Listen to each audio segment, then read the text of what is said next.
Hello everybody, today, Be'ezras Hashem, we should finish, it's not a long one, we should finish the rest of the Sikha. We're talking this is the Sikha especially for the women, that it was originally said, and it says from the talks of Shabbos and the Torah portion of Bo, the 6th of Shevat, and Shabbos, the Torah portion of Beshalach, the 13th of Shevat, 52. So in other words, this is a combination of two talks that were said. One was said at Parshas Bo, and the other was said the following Parshas Beshalach, is 57:52.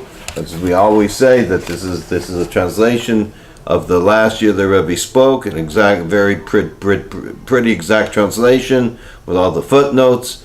And you can look at our description there, and you'll be able to find where to get the book or where to download it and see it. And let's go further. So what we're talking about is the end of the Sikha. And today, I learn every day with the person who translated this book. I'm learning a little bit ahead. So hopefully I'll have a better understanding to share with everybody more of the wonderful things of the Rebbe Moshiach. And so I was mentioning to him, because it's interesting, because I don't come from like a yeshiva background. I've learned a couple years in yeshiva, about 4 or 5 years, different times. I'm continuing learning. But I didn't come like a lot of the people I know who really know all the verses, the Hebrew very well. They studied this like when they were young in yeshiva. They studied Torah, So I'm not like a big genius in the depth in that, but I do have like a certain, for whatever reason, God has granted me like a certain insight. So when I learn it, it really comes for some reason. Baruch Hashem, it seems to become part of me. I light up. It's wonderful. But a lot of times I talk with my friend when we're learning, when I translated the book, and I'll bring up things, and he says, wow, I never thought of that. He's like a true expert in it. And one of the things we're talking about today is that we noticed that I noticed that in the Rebbe Sichos, especially the last year, it's not talking a lot of different levels. Sometimes you read a Sikha, it talks about the different spheres, the different levels that there are. It talks about, the different revelations from this, that see the spree of the different worlds. This it just talks about the essence of God and how He's brought down here. And really the terminology, even though the concepts are very deep, but they're very simple in a certain sense, the terminology. It's not talking about like Kabbalistic ideas. Anyway, so let's go further. So and we're talking about a very, very wonderful thing here. Rebbe's explaining how that the women, and I have to remember that we're Hashem's wife, that the women, through their righteousness, and he explains through their belief, first of all, through their total belief in Hashem, that Hashem is going to bring the ultimate redemption and take us home right away, the third base of Mikdash, we're going to have the complete redemption. That this belief, he says, is the special belief in the Jewish women, and for this belief, and in addition to this belief, the bitterness the Rebbe talks about, that we're still in Golus. And he explains all of this comes from Miriam, because Miriam, when she was only 3 years old or 4 years old, this is when the bitterness of the exile started in Egypt, that she prophesied that the Moshiach, the Redeemer of the Jewish people, would be born from her parents, would be Moshe Rabbeinu.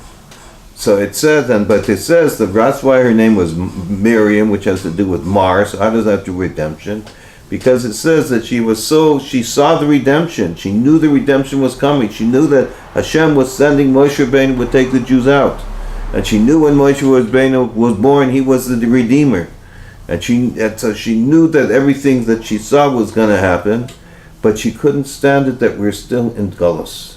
The bitterness of Galus, she was bitter over it still, that we're in pain in Galus, we weren't in the final redemption.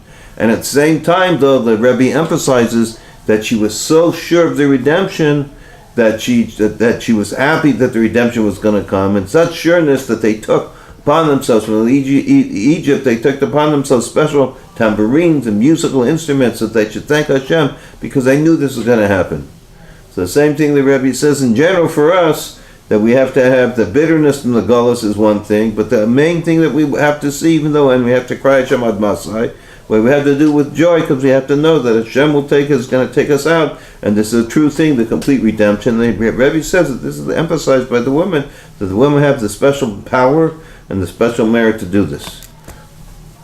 So all the above have a lesson instructions, and we're number 7, page 160. All the above mentioned have a lesson, instruction, and empowerment for the service of Jewish women and the daughters of our generation. What are we going to learn? What is every Jewish woman going to learn from this? The Jewish women of our generation, like we said before, that they're the generation of times left Mitzrayim, we're the generation of Moshiach. So we have a special lesson that Rebbe is going to teach us what we can learn from this. Something special. It's going to give us extra, when we understand it, and the Rebbe reveals it's going to give us extra koach, extra strength, even to bring the final redemption sooner and sooner. So it says, the yard site of my revered father-in-law, the Rebbe Yosef Yitzchak, including also the days before it and after it, which is also the yard site of his grandmother. It says the 10th of Shevat was when the Frierdiker Rebbe passed away, and also his grandmother. And soon after, it was on the 13th of Shevat, we said before, the yard site of his mother. It's a very auspicious time for an addition, with advanced vigor and greater strength in all aspects of service of the Jewish women, because that their conduct should be in the spirit of their righteous Rebbe. I mean, the Rebbe is bringing out that the whole Inyan that we talked about, and we'll bring out later, the whole idea that when the Frierdiker Rebbe passed away, that he reached a very high spiritual level every year, and the higher he reaches, that he's able to bring this down and cause salvation to the land, so that his service that he finished here, gives us additional strength. So therefore, that this is the yard site that we have here, the yard site of not only the Frierdiker Rebbe, who was the first big tzaddik who started spreading Yiddishkeit and teaching Yiddishkeit in general in this world now, and in particular started bringing in women that wasn't done before and accepted before, that they should also learn Torah. So which has to do with times of Moshiach. So the Rebbe's talking about this time, it's the Frierdiker Rebbe's yard site, and the yard site of his mother, and the yard site of his grandmother. So at the yard site we bring special powers from above. As they reach higher levels, they bring special powers from above down below. So therefore it's a special time, he says, that is a very auspicious time for an addition with advanced vigor and greater strength in all aspects of the service of Jewish women, that their conduct should be in the spirit of their righteous Rebbetzins. We should do with the wives of the leaders of the Jewish people, whose yard site it is, which this brings about the continuation of life of the righteous Rebbetzins. So here that we have to understand, we have special koach giving to us from the leaders, from the yard site, reaching special levels.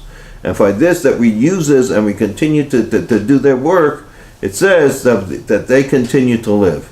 It says, just as their children are alive, so they are alive. We learn that they are also, that they continue to live. Let's look at number 100 down below, footnote 16, page 160.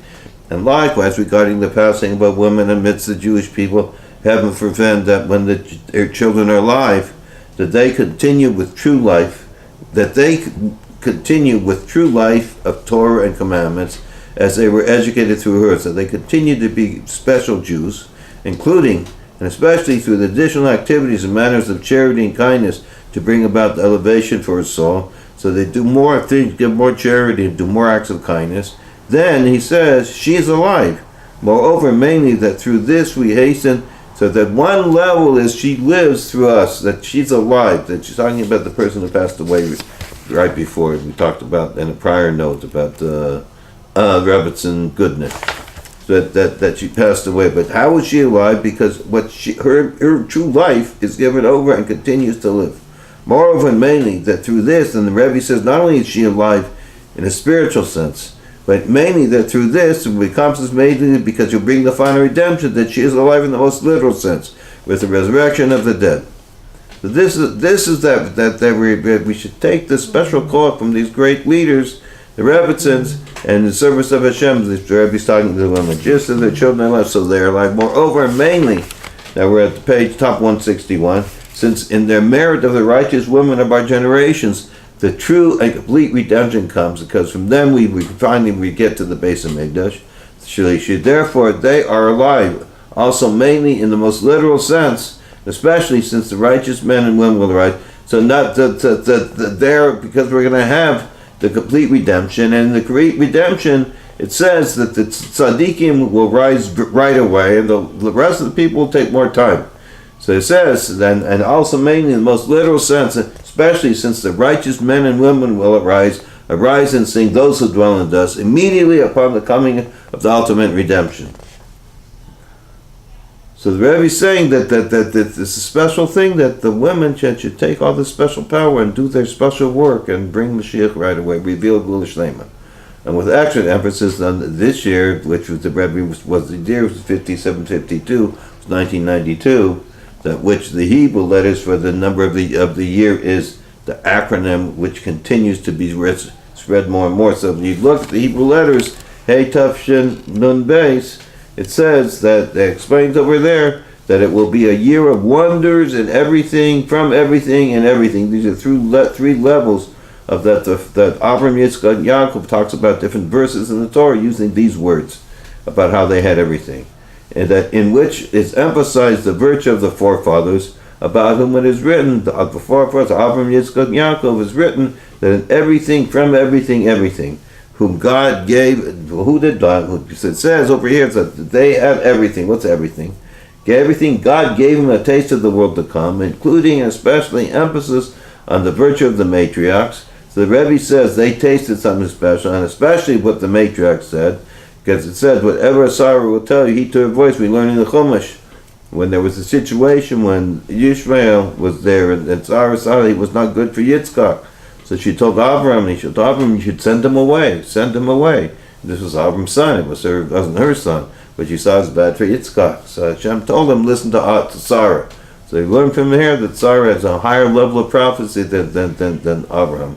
So therefore, I think again the Rebbe is emphasizing that the forefathers had everything, and especially that not only they had everything, especially it's emphasized that the patriarchs, that they were even a higher level than the forefathers. That is a foretaste of the perfection of the time to come, that the female will transcend the male, that the woman of vow is the crown of her husband. So it says in the time to come that the female, you have to understand the Kabbalah, it explains about the Chassidus, that the woman aspect will be, which is now receiving everything, the idea of to receive everything from above, reveals in it how it's really higher than everything. It says in the future, that why it says that in the future. So what are we saying? We're saying that this year has to do with 1950, the year that there will be year of wonders in everything, from everything, and everything. So this is special year we're talking about. It has to do with the forefathers, and then the Rebbe goes on to talk about, especially it has to do with the matriarchs, the Avra, Sarah, Rivka, Leah, and Rachel. That with them, because that they also, we know that they lived in the level of Moshiach. They lived in the level of, they were a high level of prophecy. And so we see in the time to come that the female again will be revealed at the high level, that she will go above the man, and the woman of valor is the crown of her husband, which is this also we have to understand that we are Hashem's wife. So therefore we are also going to crown Hashem in the time to come. And to add that the 57th year, 5752, is especially related to Gan. Gan means garden. 52 with the number itself is a numerical value of Gan 53. In Gematria is a numeric, and when you make Gematrias in Hebrew, there's a very common thing that when you add up the number, when you add up something and you add the number itself back, it's included. So if you take 52 and you add the number itself, 52, 1, which is 1, you come 53, which is the same numerical value of Gan. What's the idea of Gan? It says, I've come to my garden. This is talked about the Rebbe talked about this in the Vedic Rebbe, in the final mimer that he said that's learned on his yard site, talks about the idea of coming to my garden, Gan. That Hashem is coming back to my garden, my special place. So it says, so we're talking about how special this year is. So this 52 has to do with the number itself is 53, which equals Gan. And it says, I've come to my God, which is the perfection of this in the true and complete redemption, which the perfection of this idea of coming to the God is in the true and complete redemption, when there will be the revelation of the essence of divine presence, the dwelling for himself, blessed be in the lowest realms. So this is going to be revealed very soon, when Hashem will totally reveal himself in this world. And this is Hashem's special Gan. This is the perfection of the union of Gan, of garden. As we had also, we know that this was the Gan Eden, that before the original sin. Now we're in number 8, page 162. And a special and most important instruction regarding the concept of song, as emphasized in the Song of Miriam and the Song of Dvar.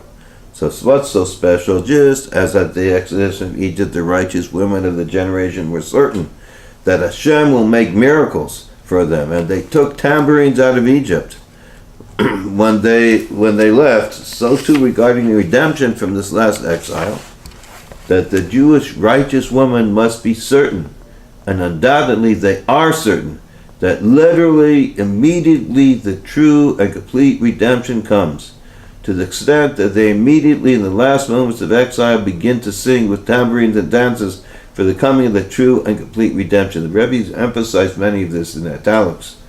It's this very thing the Rebbe says that, let's go over. This is such an amazing thing the Rebbe is telling about the wonderful, wonderful Jewish women of our generation. It says, just at the Exodus from Egypt, the righteous women of the generation were certain that Hashem will make miracles for them, so they took out the tambourines out of Egypt.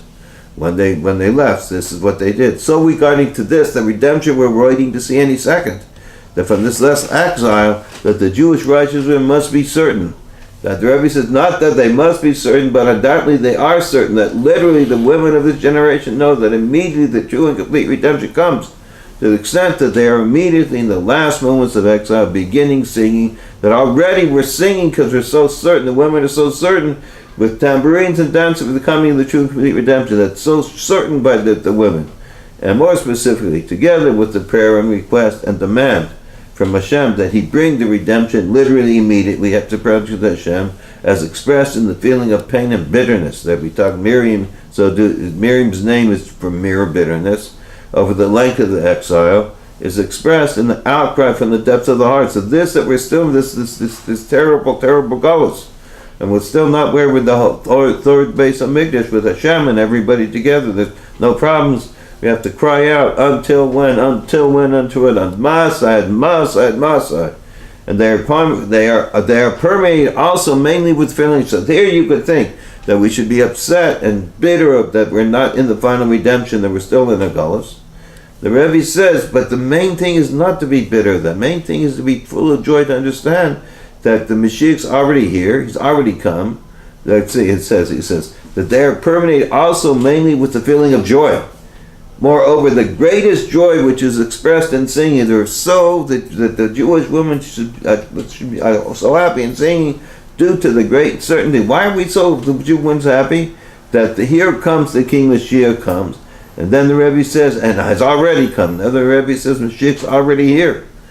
So since Moshiach is already here, then we know the redemption is coming any second, because Moshiach brings the redemption. And so the Jewish women, as we see that the Rebbe Moshiach is already here, they're full of joy and happiness and singing. And further and more importantly, that literally, immediately, all the Jewish people, the men, women, and children sing the 10th song of the time to come. It says there are 10 songs. The last one's of Moshiach, that will be in the masculine form, for all songs are stated in feminine form. Most of the time, all the other songs is feminine. I.e., the word song in reference to songs is shira. So when you say song, when you say a song, it's shira. Shira is feminine. Just as the female gives birth and has birth pains, similarly, all past redemptions had painful bondage after them. So therefore, however, the redemption that will be destined to come does not have the bondage after it. It's called shir. It's called song, which is not from masculine form. It says sing to Hashem a new song. In other words, the whole idea that what feminine means, that after them that wasn't complete, and since it wasn't complete, so therefore there was an exile after, like we've been in the exile of the terrible exiles we've had. But for the final redemption is called shir, that there's no exile after. That's why it's masculine. Sei gesund, everybody. Yes, we should end with the best shir of all, the shir that we sang for a long time. By the Rebbe for over a couple of years. Yechi Adonenu Mareinu Barabeinu Melech HaMoshiach Li'elam V'Ored. Yechi Adonenu Mareinu Barabeinu Melech HaMoshiach Li'elam V'Ored. Yechi. Sei gesund, everybody. Tomorrow we're going to be starting on a new parsh, on a new sicha. Mitzvah Hashem, hopefully in the third base of Migdash should be much easier. We'll understand it without having to have a teacher. We'll see everything with our own eyes.